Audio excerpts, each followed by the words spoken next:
নমস্কার বন্ধুরা, শুভ সকাল। সকলে কেমন আছো? আশা করি সকলে ভালো আছো। আজকে আবার একটা নতুন ভিডিও নিয়ে তোমাদের কাছে আমি হাজির হলাম। তো চলো দেখো, প্রথমেই আজকে আকাশে দেখলাম যে আকাশটা খুব একটা মেঘলা নেই। তাই ভাবলাম আজকে অনেক কিছু জামা কাপড় বার করে ফেলেছি, বিছানার চাদর থেকে বালিশের ওয়ার থেকে সব কিছুই কেচে ফেলি, তারপরে দেখা যাক যে আকাশে কি অবস্থা হয়। তা আপাতত কেচে নিই, তো কাছাকাছি করে একেবারে স্নান করেই নেব। তার কারণ হলো, না হলে কাচতে কাচতে না পুরো ভিজে যাব, আর হবে না। তো সেই কারণে পুজোটা একেবারে সেরে নেব। তো দেখো, প্রচুর কিন্তু আজকে কাছাকাছি করেছি, ঠিক আছে। আর আজকে কিন্তু তোমাদের ভিডিওটা একটু দিতে কিন্তু লেট হয়ে গেল, কিছু মনে করো না, কারণ এডিটিং করতে না একটু সময় লেগে গিয়েছিল, একটু ব্যস্ত হয়ে পড়েছিলাম, সেই কারণে এডিটিংটা একটু দেরি হয়ে গিয়েছিল। আর আজকে এই যে গাছে সেরকম ফুল ছিল না, যেটুকু ছিল সেটুকুই ভগবানকে সুন্দর করে সাজিয়ে দিলাম। আর এমনিতেও ফুল না থাকলেও ভগবান না ফুলেতেই তুলসীপত্রতেই সন্তুষ্ট হন। তো গাছে দেখলাম কয়েকটা সাদা ফুল হয়ে আছে, তাই সেগুলোও সাজিয়ে দিলাম। একটা কলকি ফুল ছিল, সেটা ভোলে বাবাকে দিলাম। আর এই যে সাদা সাদা ছোট্ট ছোট্ট ফুল, টগর গাছ। আমাদের টগর গাছটা না অনেক বড়ই ছিল, মানে ডাল কেটে কেটে ফেলে দেওয়া হয়ে গেছে, সেই কারণে গাছটা এখন সেরকম ছোট হয়ে গিয়েছে, তো ফুল অতটা ধরে না। তো চলো ঠাকুরকে সেবা দিয়ে নিই। দিয়ে মেয়েরা আজকে অনেক দিন ধরেই বায়না ধরেছিল যে চাউমিন খাবে, তো ভাবলাম আজকে অল্প একটু চাউমিন আছে, তো সেটাই করে নিই। আজকে ইচ্ছা গেল যে একটু আমার মায়ের স্টাইলে একটু চাউমিনটা বানাবো, ঠিক আছে। তো চাউমিনের ওদিকে তো জোগাড় হয়ে গেছে, আর তার আগে এদিকে চালটা বের করে নিই। কারণ আজকে ভেবেছি বুধবার যেহেতু, আজকে ঘর পুরো ঘরটা পরিষ্কার করব, ঠিক আছে। তো এটাই আজকে টিফিন হবে আমাদের সকলের। একদিকে ভাতটা বসিয়ে নেব, আর একদিকে চাউমিনটা তো সেদ্ধ হচ্ছে, ওটা ততক্ষণ একটু হালকা সেদ্ধ হয়ে যাক, সামান্য একটু গরম জলটা ফুটে গেলে একটু নাই করে না।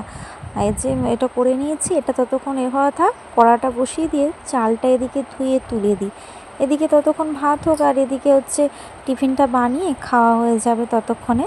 চলো চালটা তুলে নিই।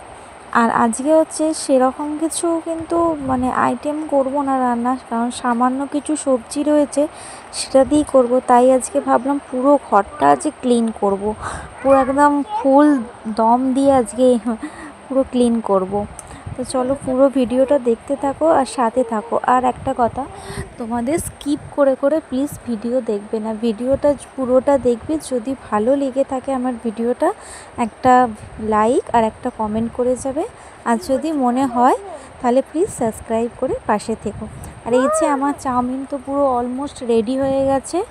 তো চলো এবার চাউমিনটা বাটিতে দিয়ে দিই মেয়েদের, কারণ অনেকক্ষণ ধরে অপেক্ষা করছে, বায়না ধরেছে তো চাউমিন চাউমিন করে।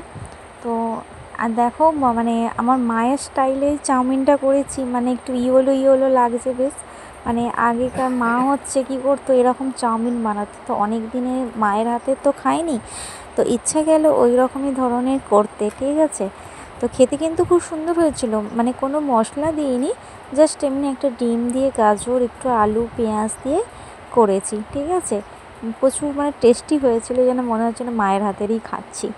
তো চলো এগুলো ঝটপট করে আমরা খেয়ে নিই। আর বিশেষ করে আমি খেয়ে নিয়ে একদম ফুল এনার্জি দিয়ে নিতে হবে, ঠিক আছে। পুরো ঘরটা ক্লিন করবো, এটাই ভাবনা চিন্তা করেছি। তো এই দেখো সুন্দর করে সাজিয়ে নিয়েছি, আর আমার মেয়ে যে সস দিয়ে স্মাইল করে দিচ্ছে, ঠিক আছে। তোমরা কে কে আমাদের সাথে টিফিন করবে তো চলে এসো। আর এই যে আমি খেয়ে নিয়েই কিন্তু একদম কাজে লেগে পড়েছি। ওদিকে তো ভাত হচ্ছে, ততক্ষণ ভাতটা হোক। আর মেয়েরা ঠাম্মার ঘরে গিয়ে খেলা করছে, কারণ ধুলো ফুলো তো উঠবে। ধুলো বলতে খাটের ওই সাইডটা না ভালো করে পরিষ্কার করা হয় না, ওই জন্য অনেকটা ঝুল পড়ে আছে। তো ওখানটা তো বেশি তো ফাঁক নেই, তো এমনি দাঁড়ানো যাবে নেবে, সেই কারণে ভালোভাবে ওখানটা পরিষ্কার করে করা হয় না। আর খাটের নিচ থেকে বলো না, অ্যাডজাস্টমেন্টটা চলে বলে না প্রচুর ধুলো টানে। আর এই দেয়ালগুলো পুরো ধুলোতে না সাদা হয়ে গেছে। তো সেই কারণে হচ্ছে দেয়ালটা হালকা করে ভিজে কাপড় দিয়ে সুন্দর করে মুছে নেব। মুছে নেওয়ার পরই দেখবে এত শাইন করবে দেয়ালগুলো বলার মতো নয়। তো আমাদের তো মানে কি বলে ওটাকে, দেয়ালটা মানে উঠবে না, মানে হাজার তুমি ঘষলে হচ্ছে উঠবে না, কি বলে আমি অতটা জানি না আমার অভিজ্ঞতায়।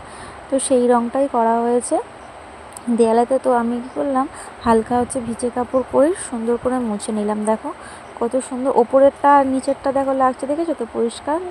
তো দেখো পরিষ্কার করতে করতে আর সেট টপ বক্সের ওখান থেকে আমার হাত থেকে রিমোটটা পুরো খুলেই গিয়েছিল। আমি তো ভাবলাম আর হয়তো ঠিক হবে না। সারা দিন মানে কি বলবো, মেশিনের মতো কাজ করতে হয় পুরো দম দিয়ে।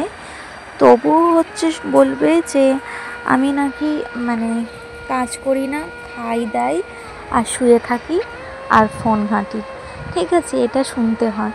সামান্য মানে বসে ঠিক করে খাওয়ার সময় পাই না, ফোন কখন দেখি, একটু এডিটিং করি, এডিটিং করে হয়তো কিছু জনকে হয়তো একটু কমেন্ট করি, এ করি, তাও সকলের লাইভে ব্লগ মানে দেখতেও পাই না। হয়তো সকল বন্ধুরা হয়তো ভাবে যে আমি হয়তো যাই না সকলের লাইভে, তবে যতটা চেষ্টা করি একটু যাওয়ার চেষ্টা করি কাজ বের করে নিয়ে। তারপরে তো মেয়ের পড়াশোনা থাকে, মেয়েকে সময় দিতে হয়, ঠিক আছে, সেই কারণে হয়ে ওঠে না। তো তবু এই কথাগুলো শুনতে হয়, মানে তখনই খুব কষ্ট লাগে যে খাই দাই আর মানে শুয়ে থাকি, ঠিক আছে।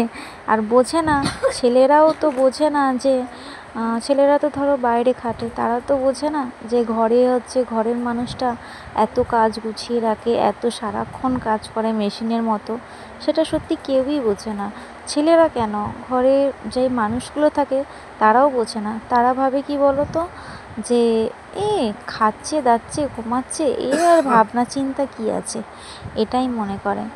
কিন্তু মানে এর মানে পরে জিনিসগুলো দেখে না যে সকালে উঠে এক মানে নিঃশ্বাসে যে কাজগুলো করে পুরো মেশিনের মতো, মেশিন বলবো না তোকে, মেশিনের থেকেও ফাস্ট করে, ঠিক আছে।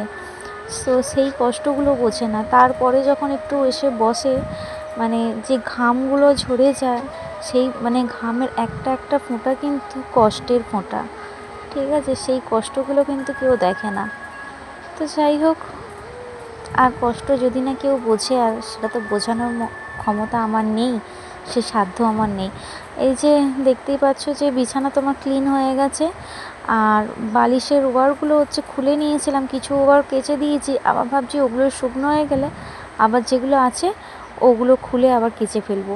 আর ততক্ষণে আগের দিনে জামা কাপড়গুলো ঝুলছিল, মানে সেগুলোই গুছিয়ে গুছিয়ে রোজের যেন রাখি, এগুলো চলো গুছিয়ে নিয়ে তারপর মেয়েকেও স্নান করাবো। বড় মেয়ে স্নান করতে গেছে, ও এলে তারপর ছোটোটাকে এগুলো গুছিয়ে স্নান করিয়ে নেব।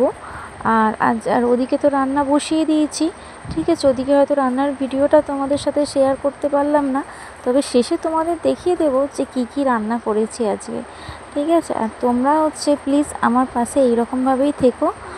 আর হচ্ছে অনেক কাজ করলাম, তাই জন্য একটু জল তেষ্টাও পেয়ে গেছে, ঠিক আছে। কাজের ফাঁকে ফাঁকে একটু জল খেয়ে নেওয়া কিন্তু ভালো, ঠিক আছে। তো সেই কারণে হচ্ছে একটু জল খেয়ে নিলাম। তো চলো মেয়েকে এবার স্নান করিয়ে নিই, কারণ স্নান করিয়ে নিয়ে তারপরে আবার বেলাও হয়ে গেছে, প্রায় 1টাই বাজতে যাচ্ছে, প্রায় একভাবে তো কাজ করছি, তাই একটুখানি পাখার হাওয়ায় দাঁড়ালাম। দিয়ে চলো এবার রান্নার জায়গাটা ক্লিন করে নিই, কারণ যেহেতু রান্না কমপ্লিট হয়ে গেছে, রান্নার জায়গাটা ক্লিন করে নিয়ে তারপরে হচ্ছে মেয়েকে খাওয়াবো। তো আজকের ভিডিওটা কিন্তু এইটুকুই ছিল। কেমন হলো প্লিজ কমেন্ট করতে কিন্তু ভুলো না, ঠিক আছে। চলো তোমাদের দেখিয়ে নিই কী রান্না করেছি। আর এই যে দেখো, কচু আলু দিয়ে চিংড়ি মাছ দিয়ে তরকারি, ভাত, আর হচ্ছে এইটা হচ্ছে মেয়ের হচ্ছে রুই মাছের ঝোল, আর ওদিকে হচ্ছে আমড়া দিয়ে চিংড়ি মাছ দিয়ে টক। তো এটাই ছিল আজকে লাঞ্চ। তো কেমন লাগলো পুরো ভিডিওটা কমেন্ট করে জানিও। ভালো থেকো, সুস্থ থেকো, আর হচ্ছে এইরকমভাবেই পাশে থেকো। Tata, bye bye, good night.